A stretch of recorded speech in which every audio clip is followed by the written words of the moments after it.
Hey everybody, I'm your host Rose Shields, and this is today's Love Bomb. I wanted to talk about emotional fluidity. This is something that I really just learned about over the last couple of months, and basically it's about learning how to process heavy emotions or even everyday emotions like anger, shame, guilt. You know the list, and we all have it, right? But technically, emotional fluidity, it's the ability to let emotions show up, rise up, and then allow them to move through you completely.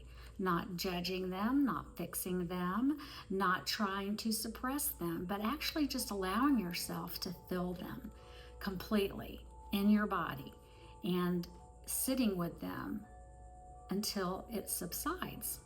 So I've been practicing this and it really works. Now, this is the thing. Your mind will tell you a story that's connected to that feeling or emotion. You'll connect it with, she said this about me and he did that to me, and that's the reason why I feel angry. But you're not going to focus on the story.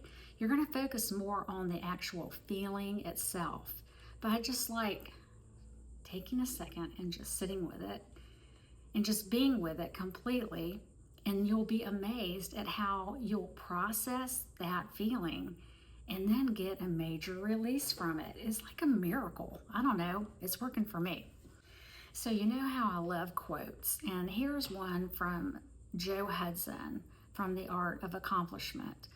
And he says, the key to emotional fluidity is welcoming your feelings so deeply that they can flow through you and change.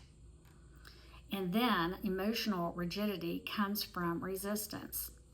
Now I'm going to tell you guys, I am reading some of this because honestly, I can't keep all of this in my head bullet point to bullet point. So I'm just going to kind of like push through it, and I hope you understand. So when we feel resistance, we create tension in our bodies, in our relationships, and also even in our purpose. And here's where it goes deeper. And I love this. This is a quote from the Gospel of Thomas. He attributed a lot of his writings to Jesus Christ. So, I'm all about this. He said, if you bring forth what is within you, what you bring forth will save you. If you do not bring forth what is within you, what you do not bring forth will destroy you. So, I think that this is telling us to pay attention to the truth that we feel inside about things. So when you welcome and allow the feelings and express them, and you feel them, you create connection to yourself and to others. You heal, you grow, you align with who you really are. But when you keep it all locked up, that's when you create shutdown. And then you find yourself people-pleasing, or you shut down in silence and you try to go away and get away, but it doesn't just disappear. It kind of starts to leak out, and we all know it's science at this point that your body and your mind have a connection, and if you're in a constant state of stress, it's going to show up in illness somehow in your body. So we need to figure out ways to, create a way to be more peaceful, right, in ourselves and around other people. So it says you're not overwhelmed because you feel too much. You're overwhelmed because you're not letting yourself feel enough, which to me sounded very counterintuitive. So in other words, to get peace, maybe you have to do a very deep dive into why you feel so angry. And again, it goes back to, disconnecting from the story that brought you that feeling, but actually going into the feeling and feeling it. So I say emotional fluidity in that process, and learning how to do that process will bring you complete freedom. I mean, it is moving us towards freedom. And the Gospel of Thomas reminds us what is inside of you isn't meant to be buried. It is meant to be brought forth so that you can heal and you can let go. I love that. And it also allows you to integrate parts of yourself that have been stuck.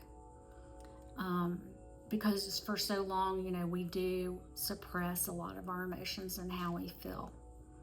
And this is where it's going to begin to break programs inside of you that is for people pleasing or whatever, or just so you don't have to feel it yourself.